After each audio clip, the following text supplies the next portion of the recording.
and then she's on the next. So she's not far from where I live. I think she's probably about 10 minutes away from where I am. Oh. But you go to the same church? Yeah, we go to the same church. Yeah. Okay. So we out of like the big cities, really. Okay. I moved from Southampton, which was a big city, but a big city in the south, close on the coastal area. Okay. Okay. Yeah. Okay. Yeah. And you two are both in Atlanta. Sarah! No.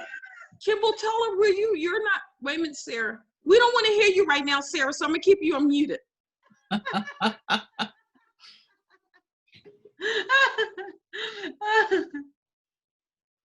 Hello. Hello. Hi. Hey. So I got to work out. Sorry, I took a bit of time working out. I couldn't get it to work on the computer, so I had to move to the iPad. Oh, no excuses, Sarah. No excuses. You look beautiful. I said, yes. And I said, it's not very British, though, to be late. So It is very British or not? No. No. Okay, that's what I thought, especially for this one. Yeah, right. Excuse me, this is my friend Leandra. Yeah. Hi. Kimball. I gave them the lowdown on you. You did? Yes. Okay. They were sort of about to explain where they both are. They're in different locations, aren't they? Yeah. Yes. Mm-hmm. Kimball, Yeah, tell I'm her in where you're Raleigh. from. I'm from Atlanta, but Kimball's Yeah. And I'm in North Carolina. All Well, right. we're both Philly girls originally. Mm-hmm. That's right. We're both from Philadelphia. Oh, that's amazing. And Did we you met in grow up- college in upstate Pennsylvania, Indiana, Pennsylvania. Okay. Yeah. Okay. And you've just continued that friendship. Do you see each other or meet each other regularly or once I don't know how far that we're is. like 5 hours apart, right? Right. A little bit more than that, more like 6. Oh, 6 hours apart. On a good see. day. It's always taking us longer. It's like once a year. Yeah, once or twice a year. Once or We twice see each a other year. at Thanksgiving, Yeah. and then in the summer we vacation. Well, we have been Before the last couple of COVID. summers. Yeah, before Yeah. COVID. Yeah, before COVID. That's right.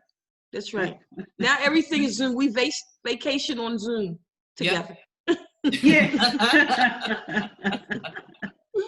Well, like I said, I've heard such good stuff about you both from Sarah. I think she said, Sharon, you were her bridesmaid. Was it bridesmaid? No, it was Kimball. Or something. Oh, it was Kimball. Kimball, were you? I sang. Oh, you But she sang. didn't just sing. She flew all the way from the States. She learned a load of songs she never knew. She played for me when I sang my vows, which no one else needed music for. She did a solo. She did all the music, everything. Like just with no practice at all. It was fun. Wow. A No, real Sarah- gift you got. Yeah, she does. Kimball didn't. I mean, Sarah didn't have any black girls in her wedding. No, you don't say. I was. Sarah, could you explain that to us, please? Yeah, but hang on a second. You're forgetting who married us. Oh, okay. Yeah. And Sarah, the only thing is he didn't know he was black, so he doesn't count. No, he does. That's right. Leandra, we had this crazy guy. Well, we had this guy who married. He was the pastor of the church where these guys used to go, and he was of the things you could say that he really did well was he was a fantastic actor. I think we could also agree with that. And so he starts off, and all my family from London are there, my posh family, and my part of my family that are posh, I should say, and because part are not. Wait a minute, excuse me, Sarah. You are distinguishing posh. Are you saying something about Kimball and I? I don't understand why you're distinguishing your posh family as opposed to your other kind of family. So hang on, you have to hear the rest of what I say. So here's my family, who I never see, the posh part, I never see in London. One of whom is a film director and was part of the people that made Bridget Jones, if you've ever heard of that film. I have. So she's there, and after the service, while we're just all like out in the grounds of the place, the hotel, she comes up to me and she says, because you know you had to see the guy doing it. He sang, he did. I mean, he acted the whole thing, didn't he? He tapped dance. Yeah. He did. Wow. He pretty did, didn't he, Kimball? And Fireworks. he came up after. Wait a minute, wait, can I just pause here for something? When he would teach on stage, sometimes smoke would come up from the floor. No, I'm kidding. That's anyway, bad. I'm sorry, Sarah, go ahead. She comes up to me and she said, or to my mum, I think she came up, she said, darling, that was pure Hollywood. Because she thought wow. he was so good that she thought it was like, that's amazing. He was like that. He was, and then someone else thought he was, who was it? Al Green. Oh. She said Al Green married us. I said, no, Al Green didn't marry us. Wow. He really was good. He was good at some things. Yeah. That's Walking as with far the as Lord wasn't one of them. What'd you say, Kimmy? I said walking with the Lord was not one of them. No, She said he was good at a lot of things, but yeah. Jesus not so much. Yeah. How did you both, how did you all meet? Because you're in the States, Sarah's in London. How did you get to know Sarah? From church. From church. So this guy, London.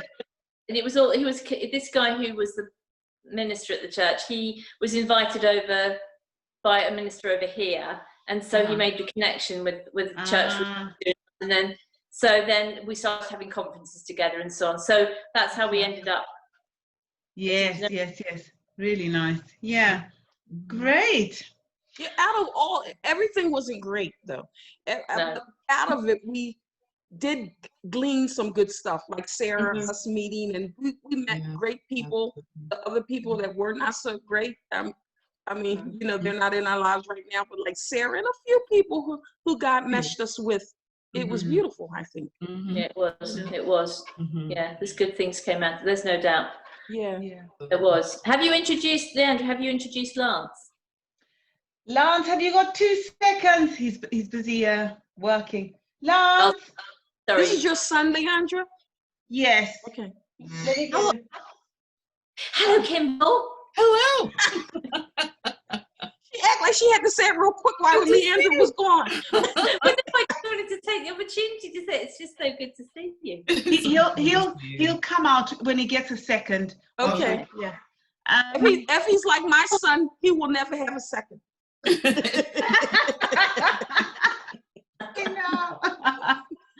And so, Leandra, how do you and Sarah know each other? So we go to the same church, Sarah and I. Which church is that? What church? Yapton Free Church, because they were asking if I was in London, and I said no. Sarah's moved to what's the south, isn't it? South Coast. Yeah. South Coast. And I moved from out of the city and into a village, which is not too far from where Sarah lives, and so we attend Yapton Free Church there. And then Sarah is we're in the same home group together, aren't we? So again, we connect there as well. Yeah. And we found out there's quite a few connections that Sarah knows that I know as well. So yeah. Really? Yes. But down here, it is a very, isn't it? It's a very predominantly white. Yes. Very, very. It's the area or the church or both? Or both. Both, okay. Really. I mean, we had this a talk on Sunday. I'll tell you a little bit of, because they wanted to. Some people were actually shocked that what racism is that still going on? That shocks me that people say that, but some people don't have black friends or even other ethnic minority friends. So it's predominantly white this side, and having to explain to them my journey, and also lots of other black people's journey. I'll tell you what, it's probably 99% will say they've faced it at some point.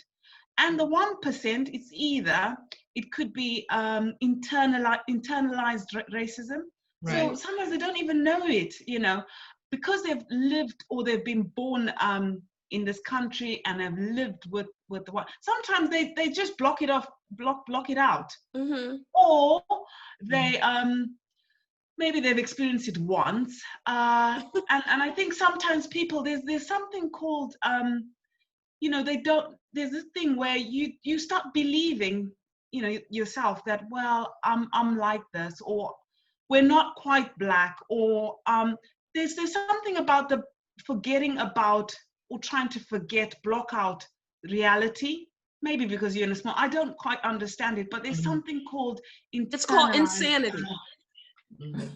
Yeah, because I met up with one of someone that actually came to Yapton, Sarah.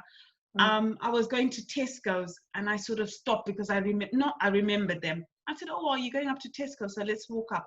And he said, "Do you know what? I saw the video. I don't know if they've taken it off now, because we tried to go." I didn't think they put the video. I wanted to send the video to these guys because I really loved what you and Sam said, but I can't find it. They don't seem to have it up there. Sarah, tell Kimball a little bit about the video. Because she doesn't know what you're talking about. Okay, I see. So go on. Yeah, go on. Yeah, you can start it. And Leandra can tell you. It was extremely moving, Leandra. It moved me to tears, and I can't say that ever happened in church, frankly. Wow. And it was our pastor, who is as white and blonde as me, and really he doesn't really get it because he's not grown up with it. You know, it's just down here. It is very different from where we grew up, anyway, from London. But he started to get the sense that I think that he wanted to be inclusive, didn't he, Leandra? Yes. So he asked Leandra and Lance to contribute to do something about inclusivity. He didn't use the word race exactly. Yeah. And then also he asked, we have a very good musician, you'd like him, Kimball. He's really good. He's also got a music studio. He's a musical technician as well, called Sam, and his background is from Nigeria, but he grew up over here. And so Leandra went first with Lance.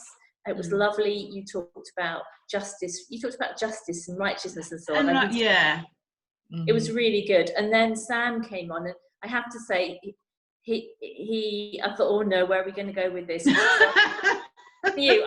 I almost wondered if Hugo was going to cut him off, because they've got the switch, on Zoom. I thought oh, don't do that, Hugo. Don't, just let him talk.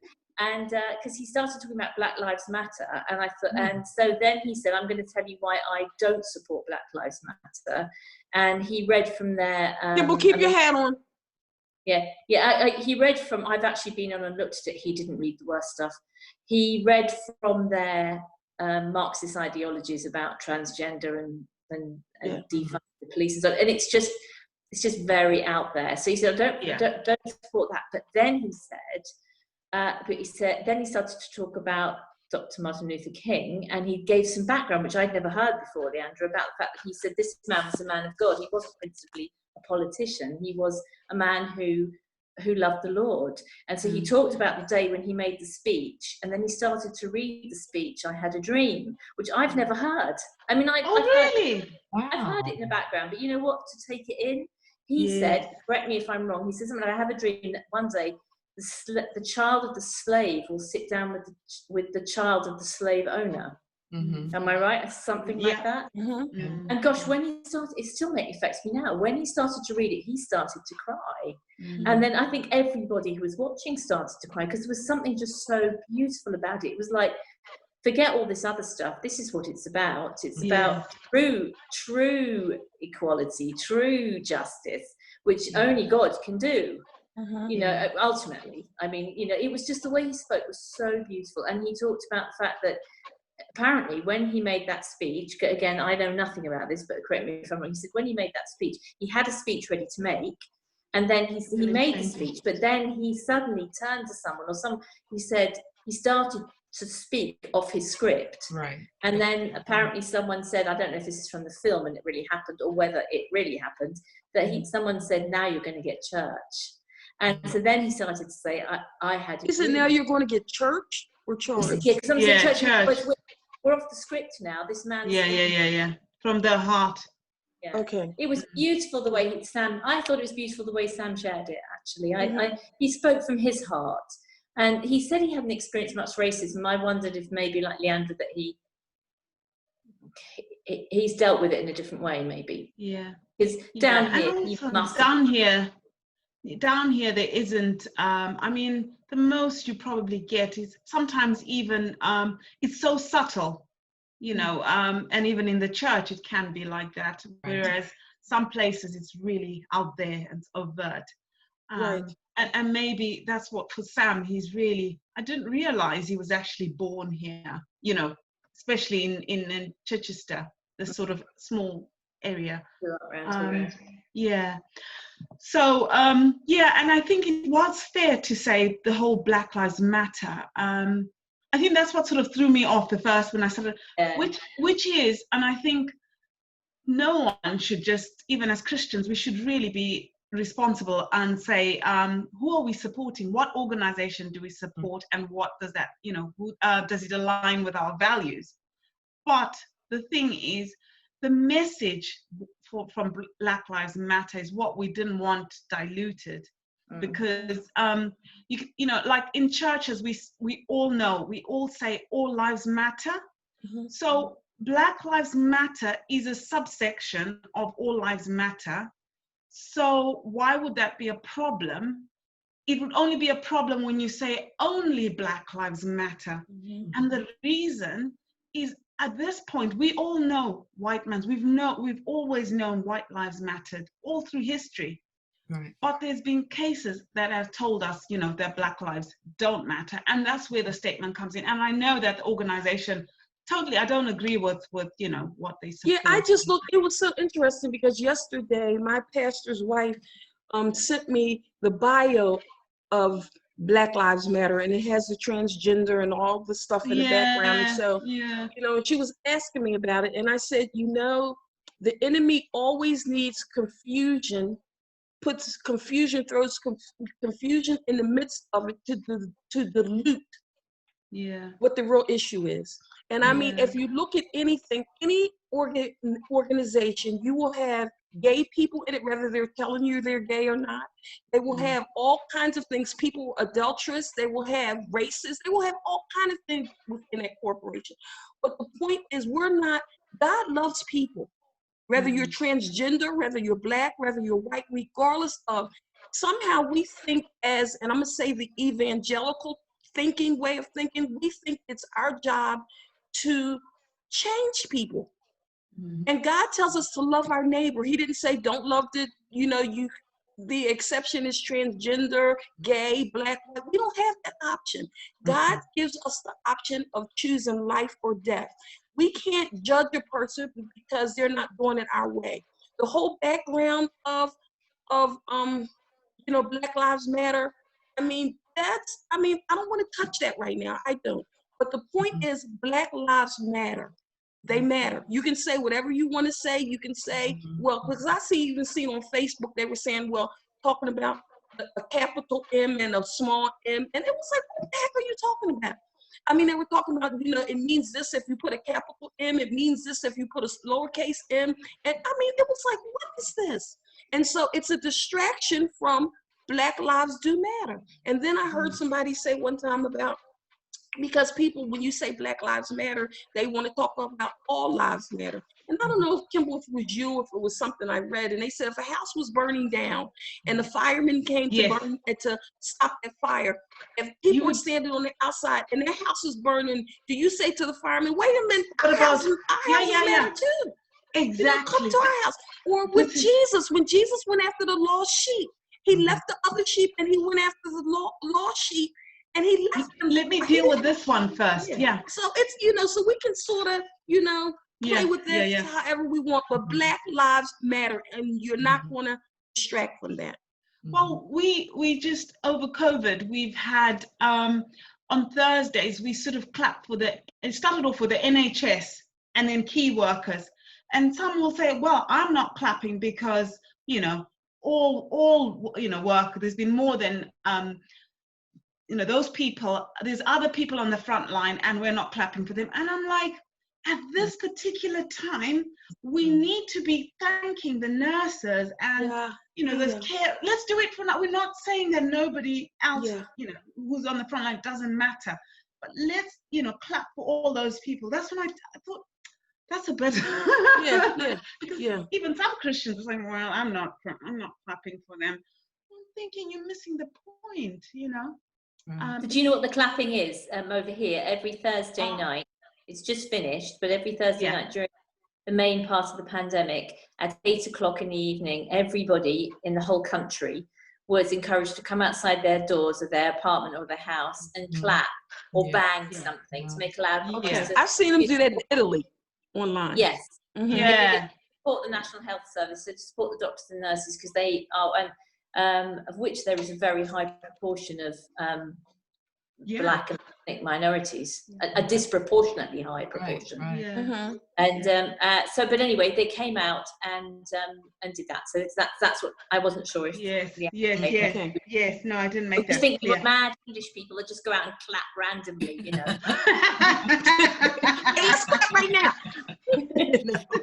That's good. That's good. And that's the entire point. That is my point. That, you know, the people always pivot to Black Lives Matter as to why they won't support. But my question, particularly if you are a Christian, is why can't you form your mouth to say it? What is your problem? What has stuck in your craw? And the issue has always been white supremacy. I mean, we can't get away from that. And so, and down here they'll pivot, well, I can't support it because of the looting. Wait a minute. The looters are looters and protesters are protesters. There are always going to be people who take advantage of a vulnerable situation. And down here in Raleigh, there were more white people out supporting Black Lives Matter than Black people. I love that. And it has just been a lot of them church people, a lot of them young people. And so if people bring that up, I don't like, you know, the whatever's happening with the organization, Black lives still matter. How are you as a Christ follower supporting the fact that Jesus has called us all and we are not lesser? And that always points to an individual decision. You know, it has nothing to do with the organization. That's your excuse. It has nothing to do with broken glass. That's your excuse. You like the status quo. You like the fact that you have a white church with 3 or 4 Black people. That's manageable. Yeah. That way you can say you're diverse. But that's a lie, because you are not inclusive and you are not multicultural, because you want Black folks to integrate into whiteness. And that's always been my problem. Squelch it, I must be wrong. And then it's like, after a while, you know what, forget it. Yeah, you just get to live with it. Right. Or it's like with my son as well, and he's had some experiences of it, and in the end he doesn't tell me. He stopped telling me them because I get really upset. And I mean, the one time he was 8, and I stormed into this shop and I told him off because I was trying to I sent him to a shop to get some stuff. Be confident, you know, you can do this. And so he goes in, and the man, but this time he wasn't white, he was actually Asian, Indian. And literally followed him before he could even purchase whatever he wanted, and told him, "Can I search you?" And he said, "I haven't bought anything yet." Searched him out, and he said, "Come on, out of the shop." So I said, "Lance, what happened? Did you not?" He said, "No, I didn't." The guy. So I went to the shop and I actually called the manager, and he said, "I'm so sorry. It's my someone that is working for him." But I said, you know, people like him should not be on the counter working if they want to, you know, if they're dealing with customers. You shouldn't have a job. You shouldn't have a job. No. Yeah. And same likewise, you shouldn't be in a pulpit. You should not be leading worship. If you look out and you do not believe that everyone that you see is imago Dei, made in the image of God, you have some work to do. Right. That's exactly right. Yeah. That's exactly right. Yeah. I mean, I've had great experiences, which I thought I should have actually said. I hope people realize that. Because coming to England is like second home to me. We've had really positive stuff in the church, but a lot of it has also been outside with non-Christians and white people. So in that way it's fine, but I still think that there's so much that's swept under the carpet that really at this time, when it's all sort of erupted, we all want that out, and we want it dealt with. And there's no room for that in the church. No room for that in the church. No. That's the main I thing. think the church has tried to ignore it, and I'm not sure, Kimber, you could probably help me with this. Did they ignore it? And some of them are ignoring it now. Is it financial? Because if I touch this, it's going to touch my pocketbook, which God has something to say about that. Absolutely. Or it's going to affect who I'm with, the people around me. I mean, I'm not too sure, because I do this Zoom every Thursday with a different group, and I've did it once with pastors, and a few pastors will not come on. And I know the reason why they won't come on. The reason why is because it's going to affect their followers, their following. Absolutely. I'm not supposed to know that. I'm supposed to be naive, but that's exactly what it is. You support me behind, and I put on Facebook, I was bold enough to do this, and I put on Facebook, don't message me something that you're not willing to say on the front page. Right. Like, you want to tell me you love me, Sharon, I love Black people, Black lives do matter, but you message it to me. You won't put it on the front page. So I have questions concerning that, your love for me. Because you're trying to play both sides of the coin, and I'm not playing that game anymore. I played that game at the church I was at in Indiana for 30-something years. I'm not playing that. You either, come and be real, or don't come at all.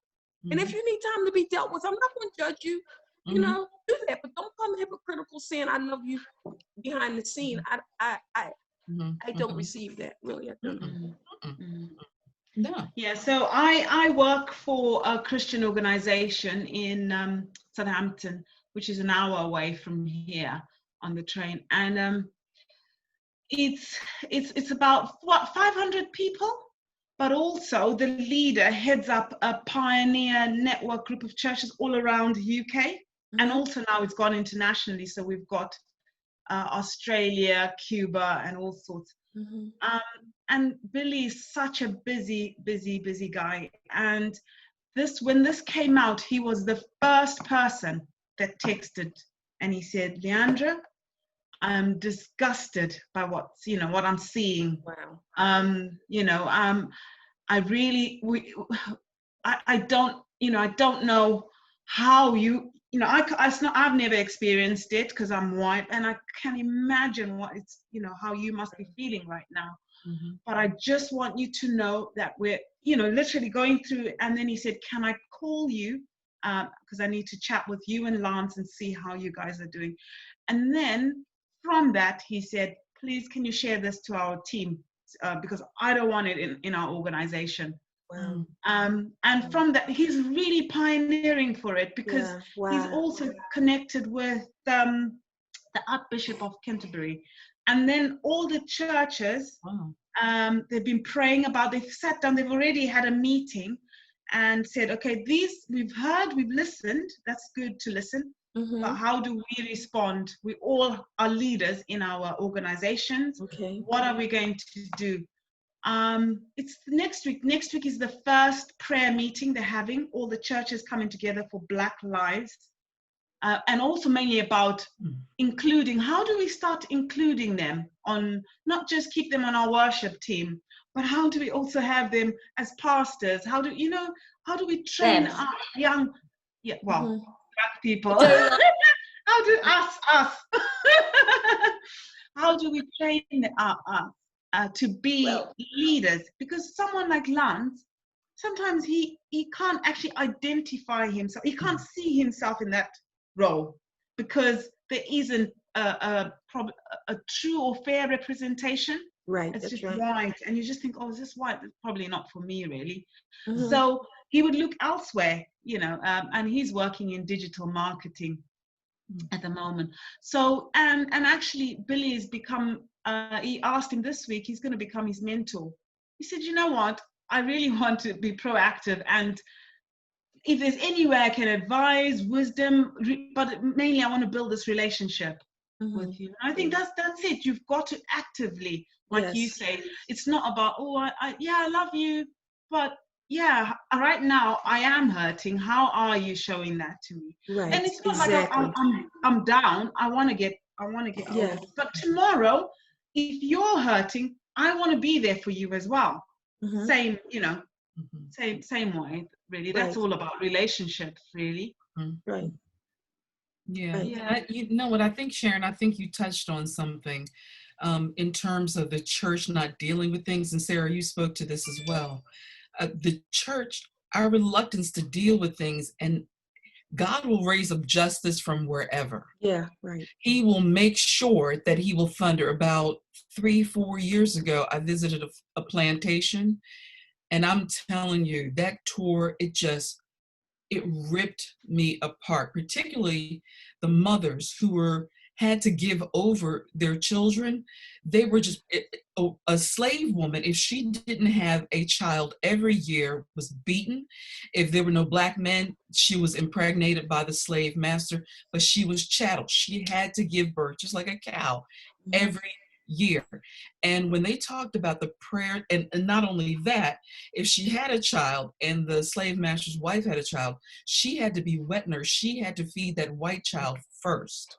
And very often the babies would starve, and that's a long, hard way to die. And so, being a believer, I absolutely know that prayer transcends space and time. Yeah. And you cannot tell me that the prayers of those mothers 3, 4, 200, 100 years ago are not being answered right now. Yeah. And the church is reluctant. I am sick of Black pastors who tell us, stop calling yourselves African American, you're American. No, my skin is on the outside. Right. It is meant to be seen. That is God's design. Right. That is his purpose. Yes. And that is how we are fearfully and wonderfully made. And so for me to shunt it aside, what that means is you're not good enough until you're a little bit whiter. But if you still remind us of your Blackness, we don't know how to deal with it. And now God is shoving it in people's faces. Right. That's right. That's right. Absolutely. It's supernatural to have people all over the world. You couldn't market that. You couldn't put up enough campaigns. You could not do this. This is a work of God. Yeah. And either you respond or you do not. Right. But the problem is the church has dragged its feet as far as racism goes. Yeah. And is still dragging its feet. Yeah. I don't care what BLM stands for. I don't care. Your issue is your heart and your church. And Sharon, you're absolutely right. It is the offering plate, because Black folks will give to a church. They will give to till it hurts. Their bills will be unpaid. That's the way we have absolutely been. before church class. We were watching something last night. There are 86,000 predominantly Black churches. There are more churches than bars in Philadelphia. Wow. That's Because amazing. It is lucrative to open up. There is no call of God. And I see. It's done. God is done. Yes. Yes. I'm sorry, get off my soapbox. No, that's so good, Kimball. Yeah, and I'm done with having to say, "Oh, I'm not African American," just to keep relationships. Right. Those are racially unhealthy. If you can't deal with the fact that God made me Black, you cannot be my friend. And the thing is, because in what you're saying, because God says, in order for me to love you, I have to love myself. And so if the enemy can come that way and get me not to love myself, or think something is wrong, or I have to shift something, it's impossible for me to love you. The enemy knows that. Absolutely. He does. Yeah. No, I definitely agree. And the thing is, like, for someone like myself, we've come into this culture. We've taken time out to educate ourselves, to learn the culture. And I kind of understand where they come from, but why can't you do the same? Why can't you want to know about me and where I come from? So it's got to be this, Yes. And Leandra, where are you from originally? Zimbabwe. Zimbabwe, okay. Yeah, and that was a British colony. Absolutely. So 3 years old. We had our independence then. But I think it's all about. I think that's what difference or culture. There's so much to celebrate. And then so we were even thinking, like, with New Community, so even if it's worship, how about we throw a bit of African worship in? Even or fundraising, how about we have a steel band, coming in, something like that. Oh, Kimball, you got to Start tell them about learning. the worship that was on your podcast. I love that part of it, about how when you were worshiping in India, you had to suppress the gospel. Oh yeah, absolutely. I was part of a love that. group, and I wanted to play gospel. You know, I just wanted to. And there was a song I was really excited about. You remember the Ron Canoli from, you know, and so I was really excited about doing "Can't Stop Praising His Name." You know, that was just banging. I mean, that thing was just. It was killer. And I played it, and I'm excited. I'm waiting for everybody else the same excitement. And everyone's quiet. You know, it's just too emotional, just like that. You know, I know who said it's too emotional. And after the second time, I was like, oh, I got it. It's too black. Right. Right. That's what the issue is. And I just went on like a personal strike. I was like, I'm not playing any more Sandy Patty or any of the bunka. Music. I'm not doing it anymore. And so I leaned into it, and I was like, what are you gonna do, fire me? Yeah. I was like, we may not do this song, but we will do others. But that just really struck me as gospel music, black music is just, it's lesser. Right. You know, it's beneath us to do black gospel. I was like, you know, I was sick of it. I was a little bit sick of it. Right. Kimball could have had something to do with because they were clapping between the notes. They didn't know how to clap correctly. I think not clap. You are wrong. You like, what are you clapping to? They're clapping to the music in their head, not the music that's actually playing. Exactly. Sorry, that was bad. But it's like, if you can't participate, but don't denigrate my own. Right. You know, don't raise yours up to be so much better. You know, and that's that European centering. Sorry, my European friends, but that's that Eurocentering of the gospel, not just the music, the gospel. And it took me, and I'm hand to heaven, I'm ashamed to say this. You read the scriptures, everybody is Middle Eastern, but because of the iconography and because it is so prevalent in America, it took it up until 7 years ago. Every time I read the scriptures, I was picturing Jesus as white, white, all the disciples as white. It says they were Middle Eastern. They had nappy hair. And brown skin, but I still saw them as white because of the prel and the blonde and the even in flipping in your Bible, everybody. It's so true though. Even when you start thinking of God Himself, because you've always just seen even the Bibles that you from Sunday school, they're just all white pictures. And then even your image of God is white. I don't think I've ever imagined Him as another God. And what does that Except if you read His description in the Bible, He's the opposite of what the world portrays Him as. You know, brown skin, nappy hair. I mean, you know, the whole thing is different. I'm sorry. He's all colors. He's all colors. But what does that speak to you, particularly if you are a young child being raised in that environment? You will never be good enough because everybody in the Bible is white. You know, and how many times have we heard it? You know, Jesus was white, God was, I mean, that is prevalent here in the States. Prevalent. Either that or you don't say anything. All the stained glass windows, all the pictures, everything, you know? And you know what's so interesting? I was thinking about, I'm doing a children's book, Deandra, and it's talking about diversity. It's talking about diversity because I think kids need to get it at a young age.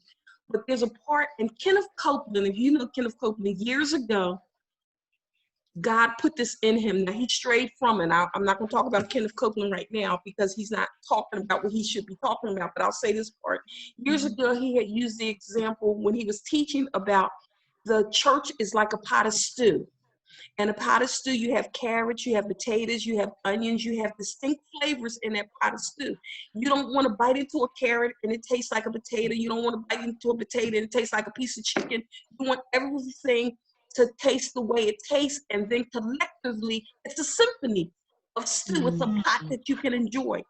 And he said that, and I believe God gave him that. I haven't heard him talk about that lately, but that was a divine. If I can't forget about it, he can't. And so you think about, and instead of us functioning like that, because I think every culture, every color, every nation, we bring something unique to the table. We need each other. This is not an all-white culture. It's not an all-black culture. It's not an all-Asian culture. But collectively, we are a symphony.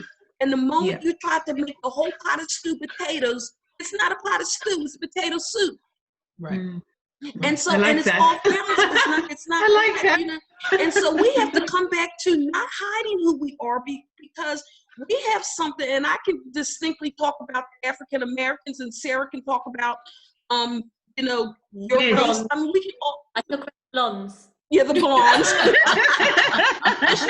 Blondes. But we all bring something to the table. We all bring something distinct to the table.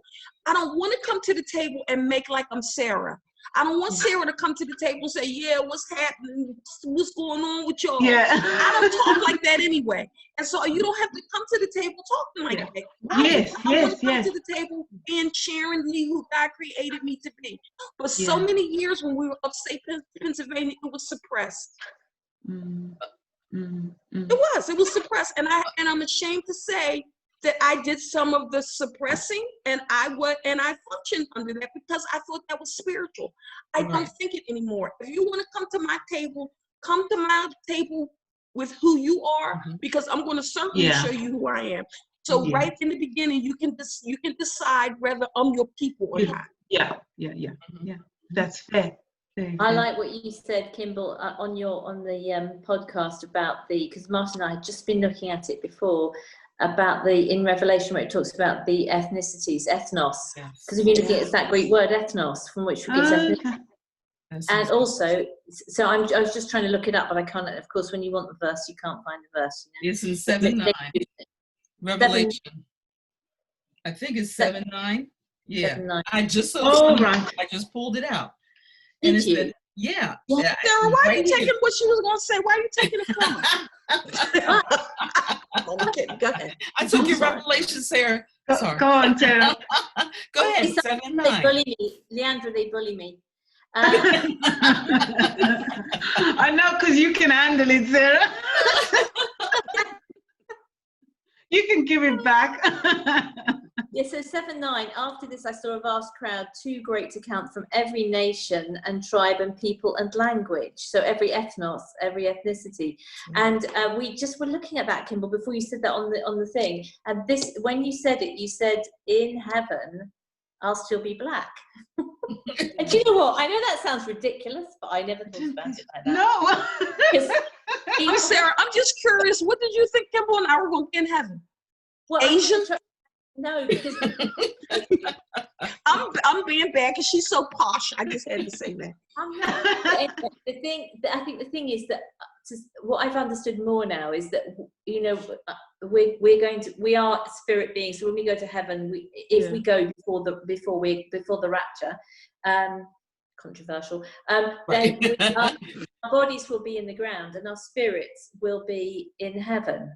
And so we won't have physical bodies. But when Jesus calls us all together, our bodies will be raised up, and our bodies, whatever they were on earth, but newer, better versions, will be joining our spirits in heaven. And at that point, I'd never thought about it, Kimball, but I thought that was really interesting.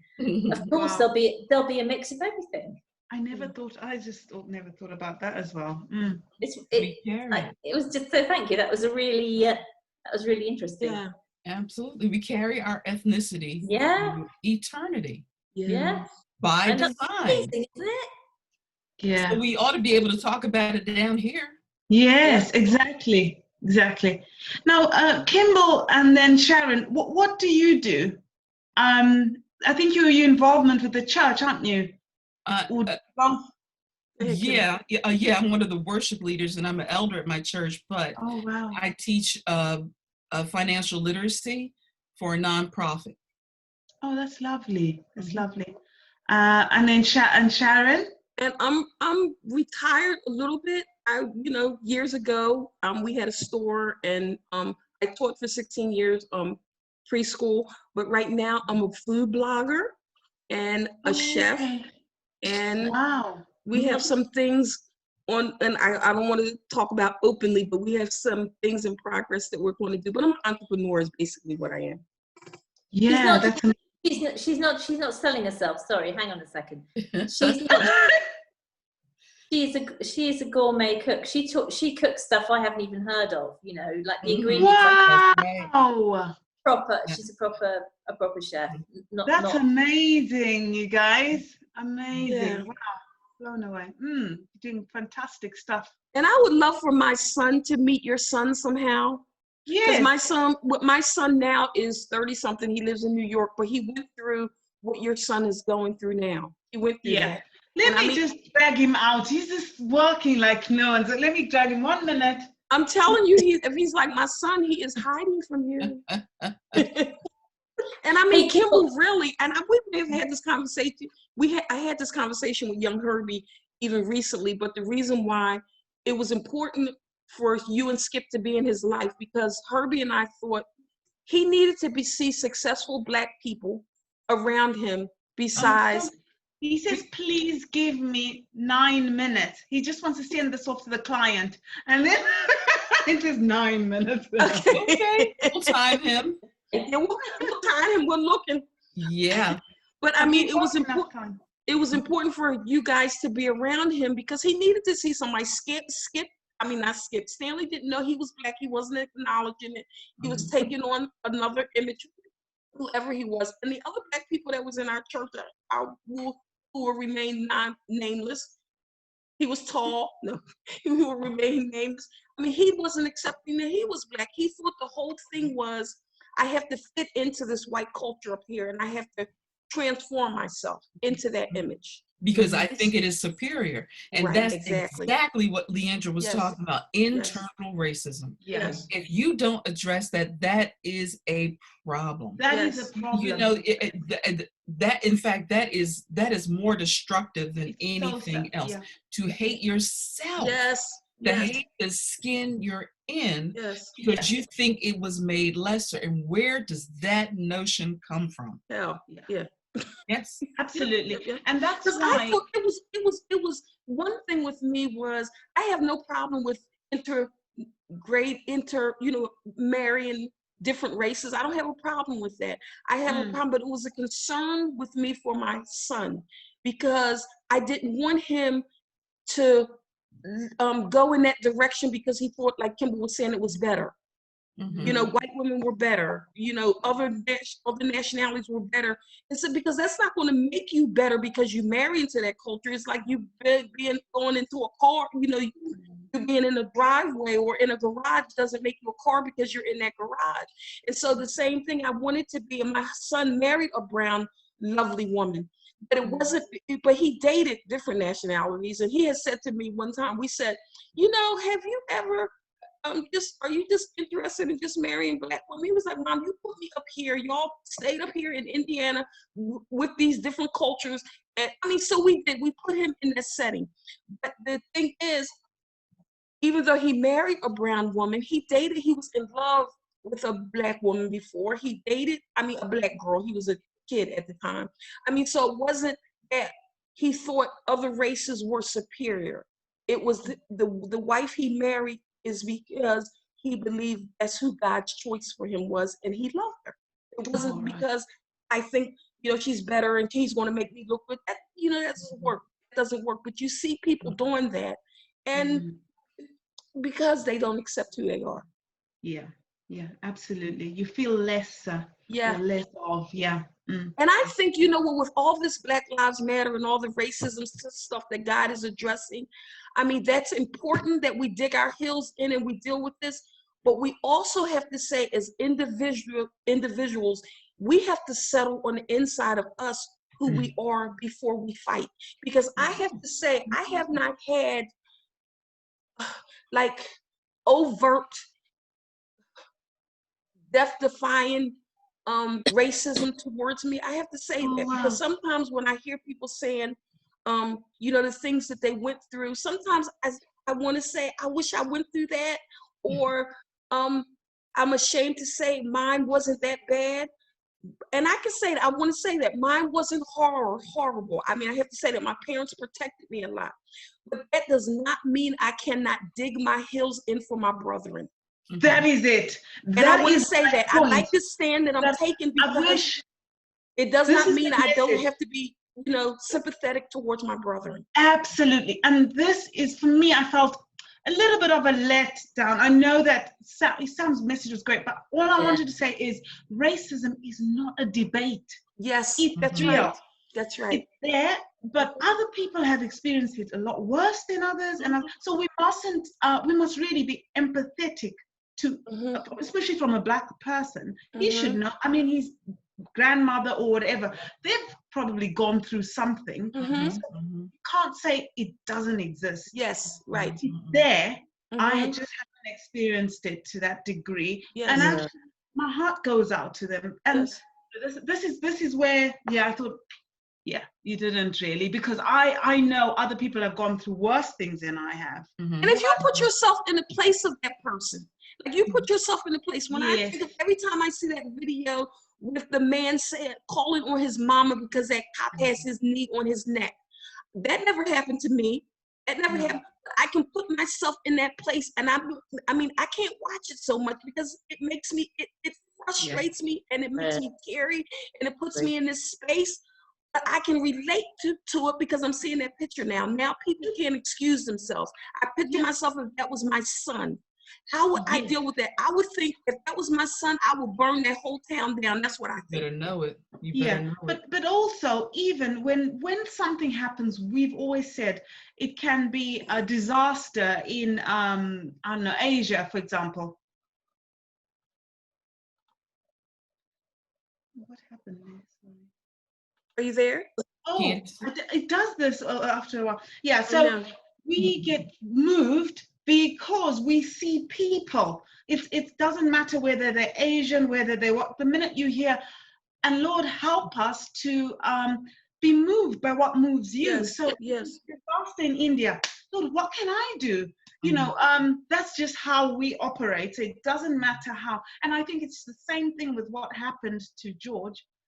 I just saw a person there, and actually the injustice for me was that he already, he was killed before he could. There's a criminal system if he was a criminal. Yes. Why did he go through it?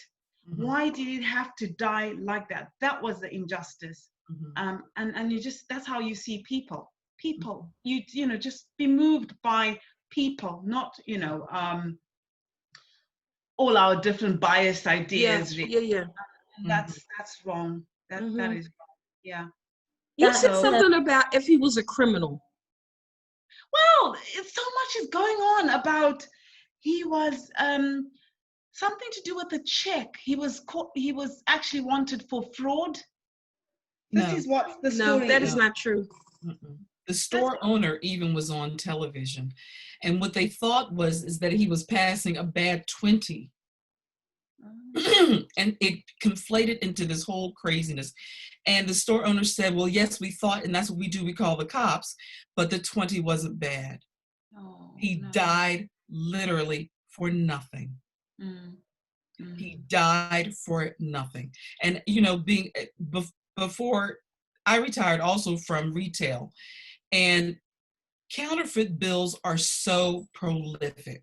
We have all passed counterfeit bills without knowing it. There are, especially during the holidays, I would put it got to be a regular protocol because you feel a dollar bill, and when you're counting like $100,000, one feels funny, you put it aside, and the protocol is always to call the Secret Service. They have local offices who do just that thing. You put it aside and you tell the person, I'm holding this because I can't recirculate it.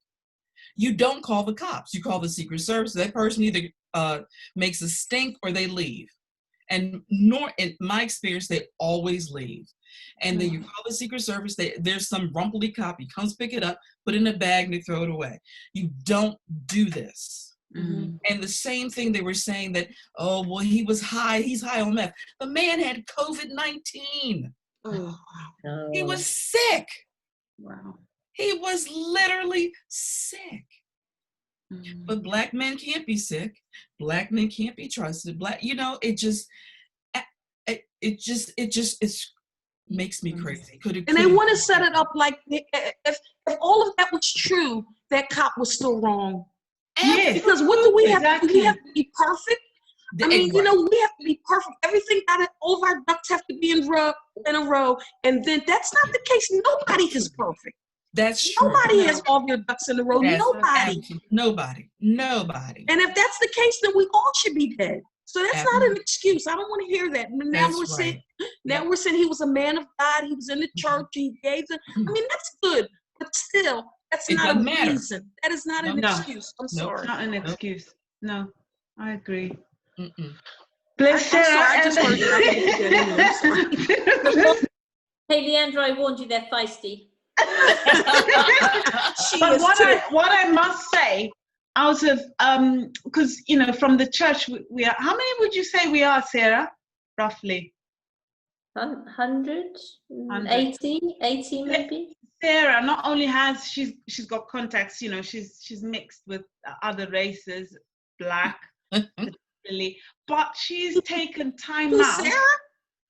Sarah, yeah. Blonde-haired Sarah.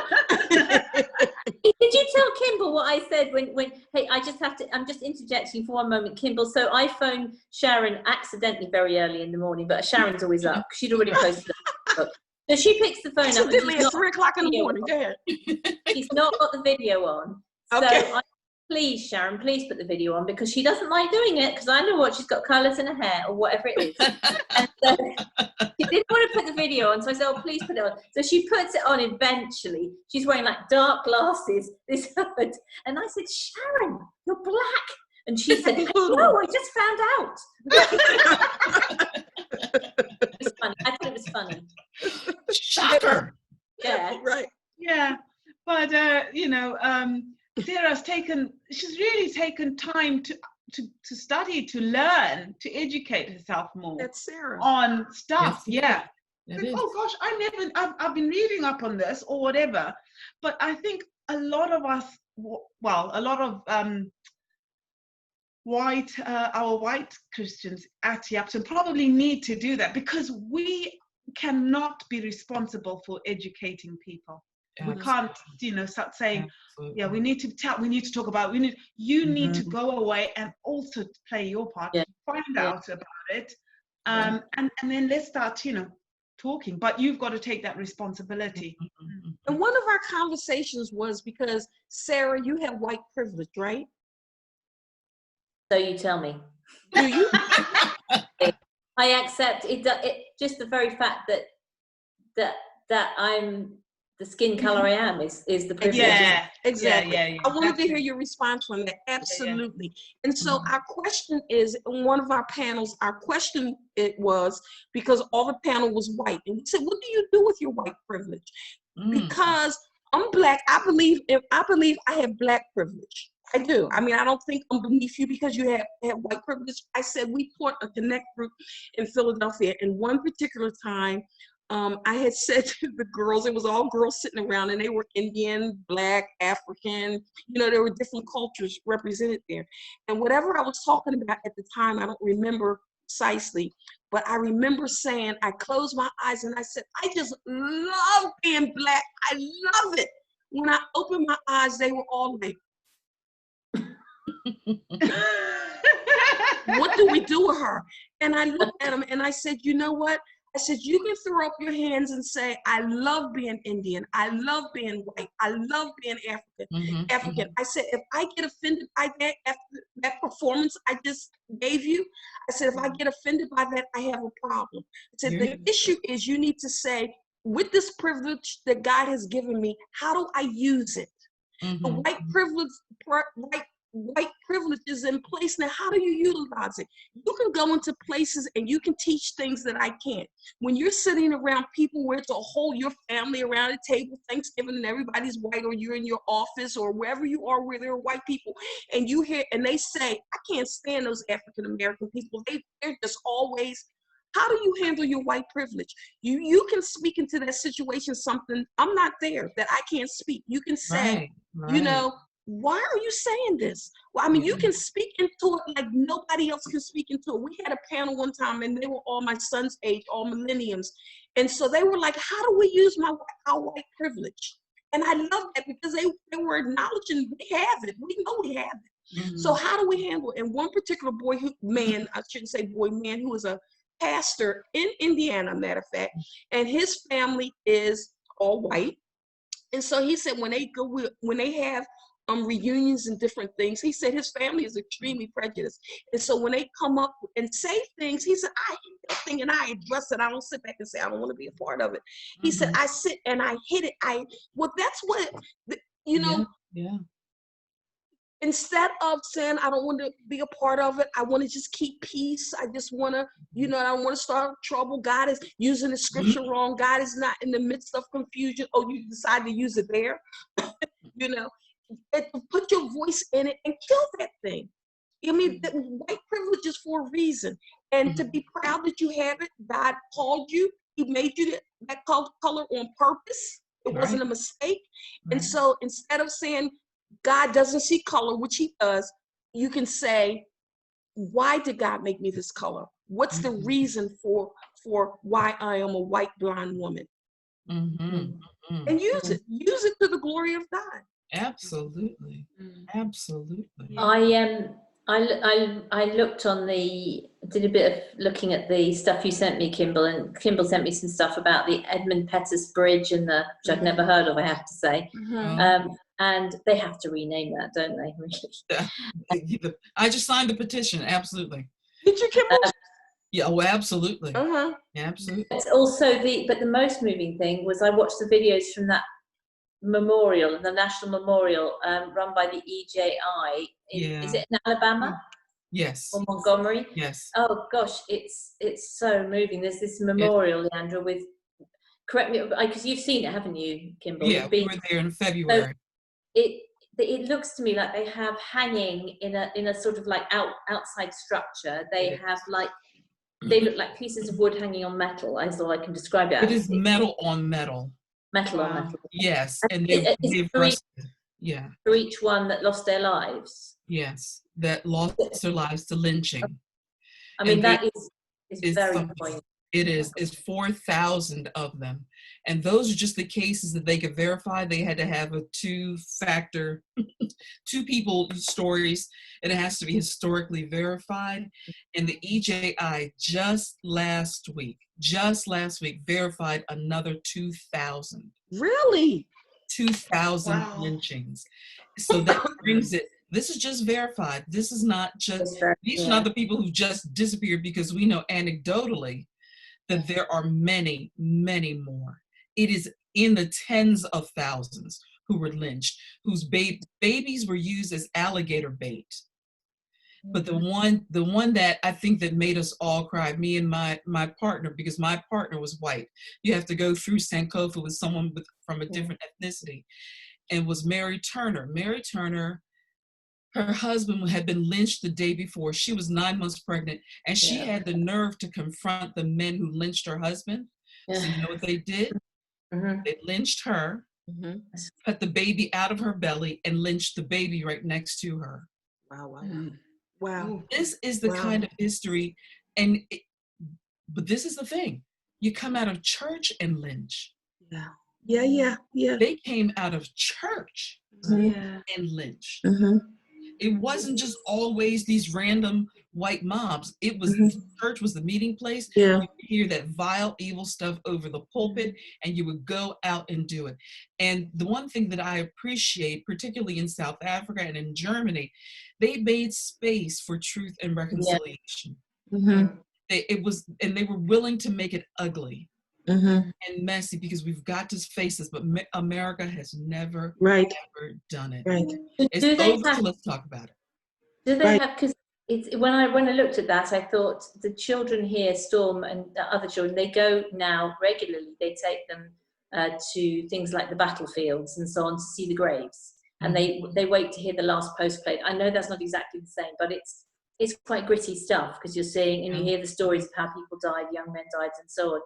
Do they bring school trips? And I don't mean in a gawkish way, but do they educate kids about it, or is it still not talked about? No, I mean, most funding, it is such a complicated thing.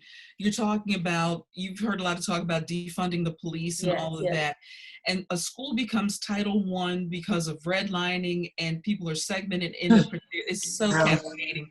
And so what happens is, because the tax base is so low, people can't afford schools can't afford class trips and things like that. So no, they are not taught, but that is just an excuse. It is such a broad problem. And so a lot of the funding that would go to schools or grants for people to buy homes through low income, moderate income, goes to buying tanks and military stuff.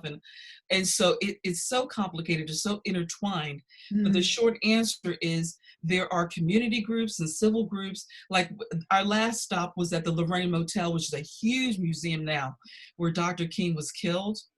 It was a little small motel, but they built this huge museum around it. It is phenomenal. You have to go. And I've seen civil groups, we were there, bring children like from the YMCA, or parents, or family reunions. But no, if we wait for schools here to educate our children about civil rights, we'll be waiting forever. It's not going to happen. No. Because you sent me a picture, and then I actually watched the video of how it was made. The picture of the slaves in their chains. So you get that you've got them really. It was made in Ghana, wasn't it? And they shipped it back. Right. Oh my gosh, that is very, very. Gate of no return. Yes. Wow. And just, for children to see something like that, it can move it and impress something on a child in a way that just words sometimes can't. Yeah, I saw a woman there, a white woman, and she had her children, and she was explaining, and they were quite young. I thought they looked to be about 3, 5, and maybe 7. But she was teaching them for all she was worth. She was having them touch it. This is what it's like. She said, when you get in school and they talk about slaves are happy, you can tell your teacher she's a liar. This was a white woman, Kimball? Yes. I love it. Had them touching the things. She was explaining that. Had them touch the scars from whipping on the back. She went in. I blessed her. I did. I was like, Father, bless her. In the name of Jesus. I did. It was just, yes. It's extremely moving to see, even just, actually, I found it very moving to watch how they made it, because he was creating these people, if you see what I mean. Leandra, it's this, you've probably seen it, but it's amazing sculpture of people in like live poses, isn't it? It's as if they're frozen in time. Right. With the chains on, and like they're crying out, or they're grimacing with pain or whatever. And it's very quite something. Yes. So you have these groups. Is it once a week? You said on a Thursday or something. Did you say you meet?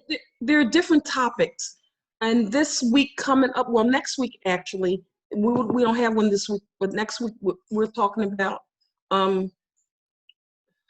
it's a panel of teachers, all teachers, and they're strategizing on how to teach kids to, the topic is the love children learning to, wait a minute, I'm getting it wrong. The unloved children, the loved children learning to love the unloved. You know, how do you function in that world? How do you function? Because, white children, so to speak, they're loved. They don't have the same, responsibilities or the same, problems that Black kids have. So how do you love them? How can you use your privilege to speak into their lives to help them and to befriend them? So that's the topic. That's next Thursday. That's great. That is great. So you have to watch it when it comes up. Yeah, we'll definitely do. What I was also going to say is maybe one time we could maybe get Billy on, this leader I was telling you about from New Community. Yeah, okay. That'd be fantastic, Sharon. You really that. Yeah, I don't know if it's just one like we're having today, but I think he would love to hear from you guys as well, as you can hear from him. And what's his response? You can ask him even. From a white man's perspective, and also from a leader. Is that your pastor? Yeah, from New Community Network, Okay. not So he the runs a church. big- Oh, where you work. Oh, Yeah, okay. where I work. Yeah. Okay. So yeah, if you want to, we can arrange that and maybe get him, the sort of daytime-ish. I'll find out what days work for you and also what days work for him. We would love that, wouldn't we, Kimball? You dragging me in. She always said years ago, I always drag her in this stuff. She dragged herself in the stuff. Yeah. Okay. So I will ask him, and then Sarah, will you sort of try and find out what days You be the liaison. You be the liaison. I'll be admin. Yes. Yeah, and at least we'll connect. It'll be so good as well to hear. Tell your son it's been 12 minutes.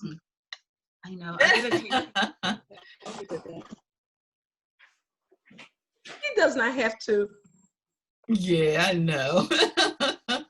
Hans, I'm bringing. Are you? This is my little boy Chauncey. Oh.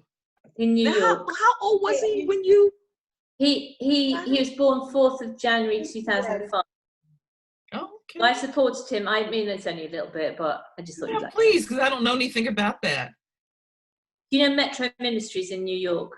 Oh. Bill Wilson? Yeah. Because it's similar, because, Storm. Hello, Lon. So I support him, so. Chauncey. And he lives in the Bronx, right? What's that? He lives in the I think Bronx, so. New York. Yeah, I think he lives in the Bronx, yeah. Hi, guys. I've had to come to the desk. You had to come to him.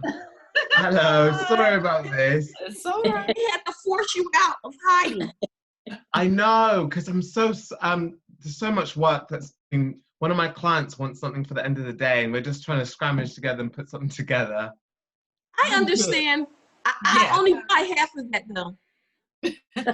Sharon and Kimball. Nice to meet you both. Nice to meet you too. Good to meet you. Sharon's in Atlanta, and then Kimball is in Raleigh. North Carolina. Right, Raleigh, North Carolina. Oh, lovely, yeah. Yes. Well, good to see you. We don't want to hold you up from work. And Sharon was saying she'd love you to meet her son who's in New York. Okay. What's his name? His name is Herb. He's Herb the Third. Herbert the Third. That's great. Yeah. We will definitely do one Zoom in and tell, because Lance is at the minute he is, well, you can tell them what you're doing at the working.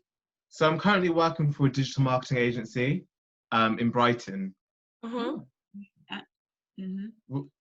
was it there? Oh yeah, the thing was, in the next couple of, you were sort of deciding, weren't you? Law was a thing that he was gonna. So when you were talking about all those redlinings and what was it? Is it redlining? I heard Kimball talk about it. Redlining.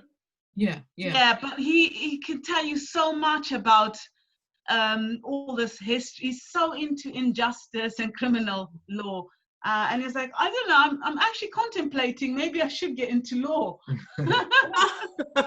Maybe. And Kimball, your husband Skip loves that kind of stuff too, doesn't he? Yeah. Looking at the historical reason why we are where we are. Yeah. You don't know, once you pull on the thread, you don't know where it's going to go if you are not able to cite, issues in their beginning, then you can deal with them.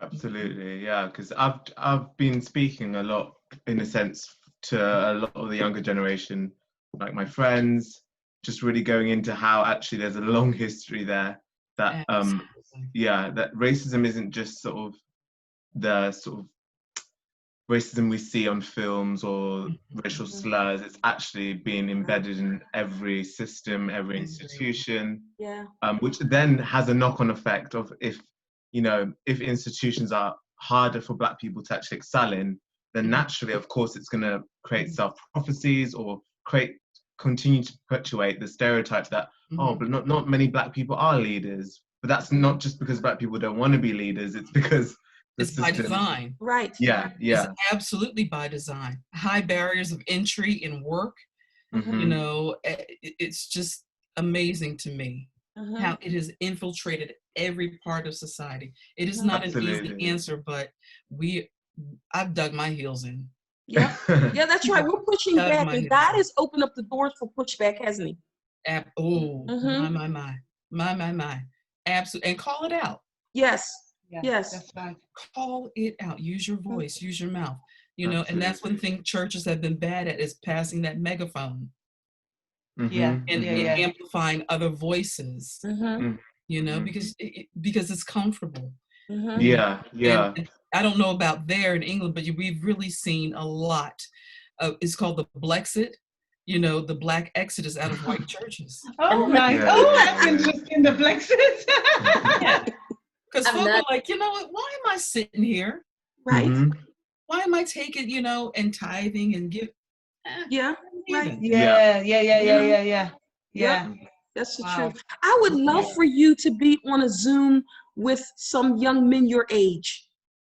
And you talk about what you're talking about, because I think your generation and the generation underneath you is so more, here's Sarah's favorite word, awoke. That's not her favorite word, but I mean you're so, you know, so if you would do that, I would love to have you on a Zoom panel with some other young men your age. Yeah, for sure. Go for it and arrange it. Just let him know. Okay, we'll do. Yeah. Okay. And then you just take the time out well in advance. Yeah. Okay. Okay. Well, it's nice talking to everybody. It's lovely to talk to you. Sure. And so now everybody has a voice because we have Zoom. We don't need a pulpit. That's exactly. Right. And then we've also got our administrator who will sort of link us in and all sorts. Yes. Sarah. Sarah. Use your white privilege correctly. Yes. Thank you. And I love you guys. Yeah. Love to meet you. And I'll talk to Sarah. I'll let Billy know, and he'll give you some dates, and then you can relay that on to Sharon and Kimball. Okay. Right. Okay. Yeah. Thanks. Great to meet you. Yes. Guys, great to meet you. And Kimball, you look so beautiful. I want to say you look like an African doll. I'm serious. You look really beautiful. I'm feeling my Africanness. I got to get to I Zimbabwe one day. I see it. Sarah, you look beautiful too. Yeah. We are, and we know we're beautiful, right? My mom always did that with we call them Zambian. Yeah. Yeah. All right. So I love it. We have to give everybody a high five now, unless somebody has something else to say. No. Because we're going to get together again. I know we are. We're going to build each other up until we're built up, and overflowing. Yes. Thank you, Lord. Yeah. Thank you, Lord. Amen. Kimball, excuse me for 1 minute. Kimball, could you pray, please, as we leave? Yes, absolutely. Thank you. Absolutely. Father, we know it is only your spirit that strengthens us from the inside out. I thank you, Lord God, that we will weather these storms with your grace, and that we will open our mouths with truth as you reveal your word to us. Your word, that only thing that makes us stable, the only thing that makes us grounded. I thank you, Lord, for the flowing of the Holy Spirit into each and every one of us. Father, I ask for divine appointments, that you will put the right people in our paths, that you will open the correct doors. But more than that, let us remember that scripture. I'm going to read it out. The Lord announces the word, and the women who proclaim it are a mighty throng. I thank you, Lord, for the representation of this throng that is here. I ask you to bless them, bless them, bless them. In the strong name of Jesus. Amen. Amen. High five, everybody. All right. High five. Love you guys. Love you. Bye. Bye-bye.